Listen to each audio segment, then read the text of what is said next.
In this video, we're going to talk about what introverted sensing is and how it impacts the lives of us INFPs. How does it really mess up our lives? And what we can do about it through the advice from Dr. Dario Nardi in his book, Decode Your Personality, Go Beyond Myers-Briggs with 64 brain-based subtypes. This page specifically, page 286, if you want to come along with me. Mind your neurotic zone. Like all types, INFPs have neurotic moments. These erupt when the ego and unconscious clash. While at times uplifting, the result is often anxiety and insecurity. These episodes are also opportunities to learn and grow. Of course, if you're struggling with something, one of the biggest things that I've learned throughout my life is to look at it and say, okay, I need to learn a lesson from this. There's something going on that I just haven't learned the lesson from that will help me, move on to the next level in my life, or at least take this bad stuff and improve my life in the future. It's not easy, I know, but it's way better than just saying everything sucks and I'm never going to get out of this and it's horrible, right? Always kind of looking around for that little glimpse of something positive. So now we're going to talk about introverted sensing, what it is, and basic use, and then advanced use, and then neurotic use, which I briefly skimmed it, and yes, yes, you'll resonate with it, I'm sure. So Dario Nardi calls introverted sensing cautious protecting, and it says stabilize with a predictable standard. Introverted sensing, SI. So that's all the technical jargon. Basic use, recall tangible data and experiences. So most of the time when people are talking about what is introverted sensing, that is the first definition that usually comes up. Is it's a perceiving function about the senses, captured sensory experiences that are reviewed and recalled. Okay. But advanced use, which we could all aspire to in some way, would be to stabilize a situation by comparing it to what is expected, known, and reliable. So it's not a matter of just having or doing introverted sensing. It's like, well, what happened in the past and how can I do now better because of what happened in the past? How can I glimpse the learnings from the past and use it and implement those learnings so that we can live a better life, or that so we know what to expect and we can react properly to that. It's good stuff, right? But now let's talk about the neurotic use and then what we can do about it. The first sentence is lack of action. So we're going to stop right there. No, I'm just kidding. So introverted sensing, where it is within our INFP cognitive function stack is our tertiary function. And it often has this newbie-like energy to it. I always think of it as a newbie or a sidekick that's they kind of it puffs itself up. I call it the guardian. And it's there to protect us. It's okay, I can protect you. I can make sure everything's okay. And then it crouches down and hides and runs away. And oftentimes the advice that the guardian is giving us is, well, this bad stuff happened in the past and you don't want it to happen again. So let's just not do anything. Let's not put ourselves into exploratory situations because we don't know what's going to happen. And we don't want to taint our values or our identity. And so it's offering the advice to just don't do stuff. Lack of action. I noticed that a lot in my own personal life of just, not knowing what to do. So I'm just not going to do anything. I'm going to avoid it. I'm going to just close my eyes and pretend and hope that it goes away. It's not an awesome strategy. I mean, I guess it works in some ways because then we stop thinking about it and whatever. Just endless researching, listening, etc. easily caught in bad habits or a routine for years. So this is when it just expands out more and more, and it just keeps going, where we don't make changes and we don't notice the everyday creep of the bad habit just kind of like taking over our life, or the lack of action eventually compounding into 2 years, 10 years. And then we look back and we're like, I didn't do anything for the past 10 years.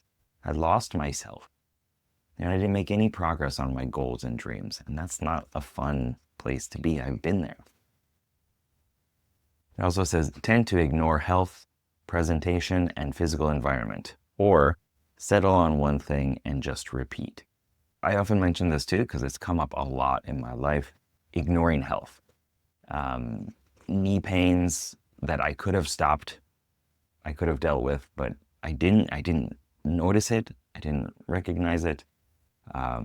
Or I just kind of thought it would go away. Same with, I just got a root canal. That was eating cereal and my tooth split in half. I probably should have noticed that, like, maybe something was wrong, or I should go back to the dentist. I've had a lot of trauma around dentists, fake dentists and stuff like that, just bad stuff. But it's not a good excuse for healthcare. Presentation, just showing up with hair sticking out all over the place, or maybe wearing inappropriate clothes. Also, can hyper-focus on odd bodily signals, yet don't give consistent care to their actual needs. So exactly what I was just talking about. One of my friends, ESFP, he considered me to be a hypochondriac, which is, I guess, like, overly sensitive about blood or injuries. But I didn't see myself as that. But I did see myself as not giving consistent care to my actual needs. And maybe I just maybe I do focus too much on things that don't matter physically. Whereas, like, I'm like, I'll just ignore my tooth issues and stuff, my knees. I've had so many injuries. Like from breakdancing, I injured my spine, pinched a nerve, arms and legs all went numb, and I've had body twitches since then, and it's been 22 years.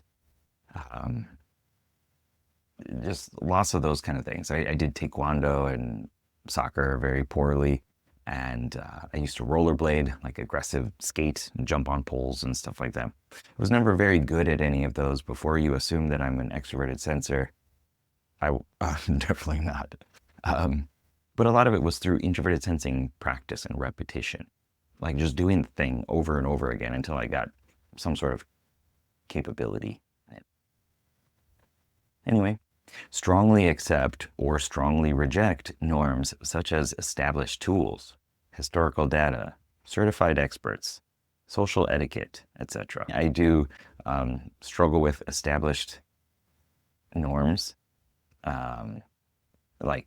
And that's an extroverted feeling thing too, of like not wanting to blend in with the culture.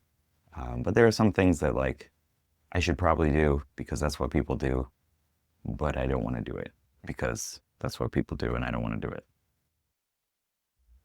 I got in a bit of trouble when I proposed to my wife. I didn't ask my father-in-law if it was okay. And, I think they expected me to do that. I don't know if that's a thing that everybody does, but me being an American and them Japanese, I think they just kind of assumed that I would do that. And I was like, hey, we're going to get married. He's like, oh, okay, thanks for telling me. Those kind of things. I feel that I would trust historical data and certified experts and things like that if it's presented to me. Now, I might not fully do it. Like, I might just take it and be like, no, I want to do something else, even though that's the case. I would assume that I would trust it. Live as an anchored cloud. I love that phrase, an anchored cloud. I mean, I don't love it. I hate it, but it's very fitting. Just kind of always up in the air, dreamy, imagining all the possibilities and yet not actually going anywhere. Can easily dismiss hard facts, bottom line consequences, or the material world, where only the meaning/model exists. I think there are probably some bottom line consequences that I would put off for a long time, and then I would probably freak out right before it's actually due, like taxes or something like that. And then I would just be like, okay, I gotta do the thing. It finally caught up to me. That's the whole thing. That is introverted sensing, neurotic use. Should I read it one more time? Maybe I should. Lack of action, just endless researching, listening, etc. Easily caught in bad habits or a routine for years. Tend to ignore health, presentation, and physical environment, or settle on one thing and just repeat. Can hyperfocus on odd bodily signals, yet don't give consistent care to their actual needs. Strongly accept or strongly reject norms such as established tools, historical data, certified experts, social etiquette, etc. Live as an anchored cloud. Can easily dismiss hard facts, bottom line consequences, or the material world, where only the meaning/model exists. I also do think I strongly accept certain norms and established tools. Like, this is the way that we gotta do it, because this is what we're supposed to do. So it's this weird back and forth balance. As I'm talking about it, I'm just like, this is odd. Some things that I will just reject because it's how everybody does it, but other things I will say, no, this is what we need to do because this is how everybody does it. I'm sure it's probably connected to my values in some way. Like, it's some sort of representation of that, and I have a emotional or feeling values-based, identity-based connection to it. So what can we do to manage our energy? INFPs tend to live in their head, in their imagination. It's so much fun to explore ideas and dream up and mentally play out possibilities, whether that's reading a book, listening to music, working through a philosophical question, or going down rabbit holes surfing the internet. But where in any of this is their body, attention to health, or daily material practicalities? I can tell you where it is. No, I can't, because I'll have to censor it out. Yeah, just definitely love being in our imagination, in our heads, exploring new ideas, dreaming up possibilities and options. That's great. And it can come from anywhere. As he said here, reading a book is like all springboards. Music is just another springboard. Philosophical questions. It just kind of like bounces around until we get to some fun destination. But I don't think there's any actual end game destination for a lot of that. It's like a lot of theory crafting and just imagining. What if? With everything, there are polarities. You do so much one side, that means the other stuff's not being paid attention to. And that's the cost of specialization, for better or worse. Energy-wise, they can find it pretty difficult to get motivated to actually go out and do something. A great theory or story comes to mind, but writing it down, much less getting it to a marketplace, can be a challenge. All of the logistical details, just saying that word hurts, and the path to get from A to Z, or even figure out what Z is, feels like a big wall to get over. Their creative energy then goes nowhere. What works well is having a quest, a meaningful, heart-first prompt to spread some good news, or urgent bad news, to encourage action, change, and growth. Some kind of routine, even setting aside 10 minutes a day, helps too. That whole paragraph is just amazing. So yeah, energy-wise, this is something that everybody talks to me about. Everybody consults me about.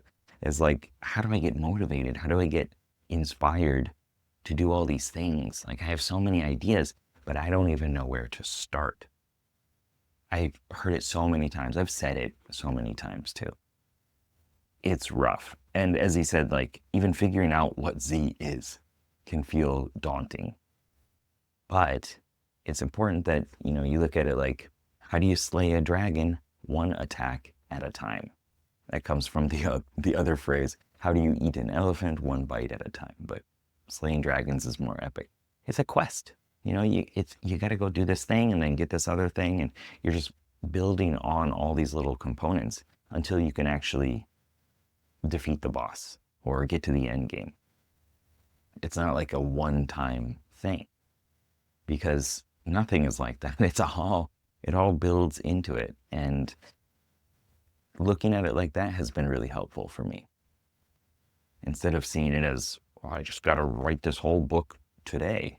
It's like, no, I got to outline the book, think of the idea, outline the chapters, put it into bullet points, and then just kind of flesh out the bullet points. It becomes a lot easier when you think about it like that. And yeah, heart first prompting. Like, put your feeling into it and you'll be able to do it. It's not about the objectives or the metrics or the data points, not to the same degree like an ESTJ or something like that would do. Like, we need to be emotionally invested in it. How can me doing this thing help somebody else? Or if I don't do this thing, how is it going to hurt somebody else? And that has always sparked me. I say always, but for the past like 10, 15 years. Some kind of routine, even setting aside 10 minutes a day helps too.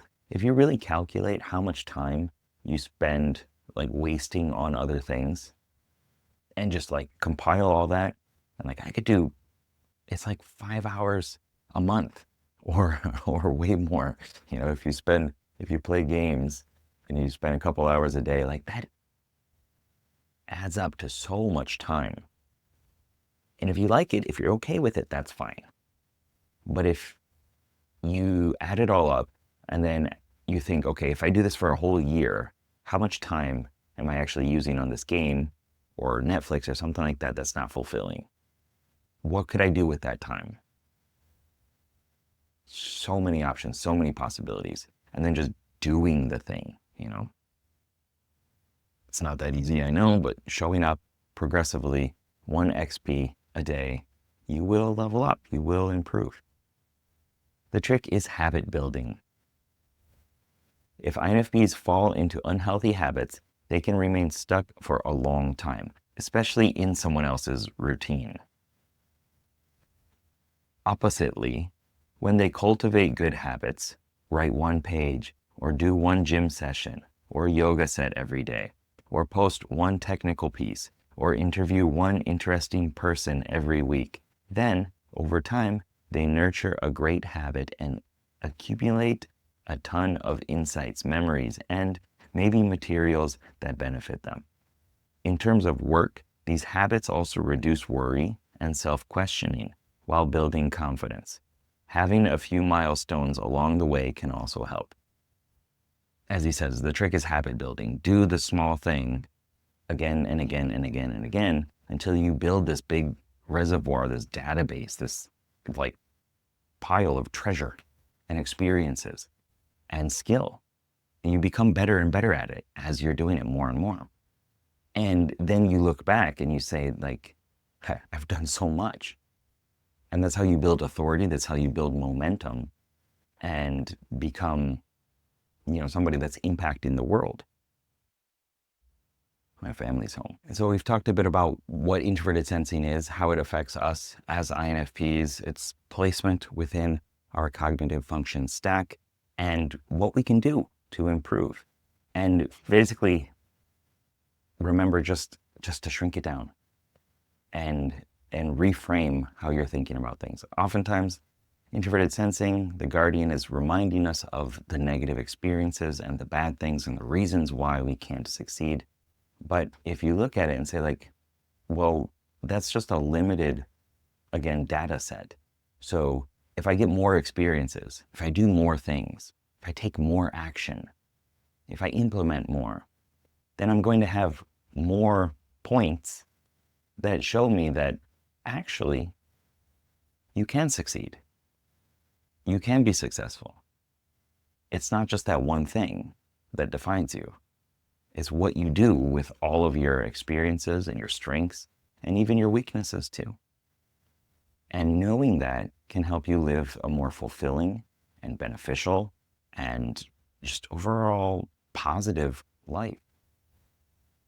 And if you want my help, you can join the 5,000 or so plus INFPs that get my weekly email newsletter. You can check out the link below or just go to geekpsychology.com and sign up. Hope to help you out in the future.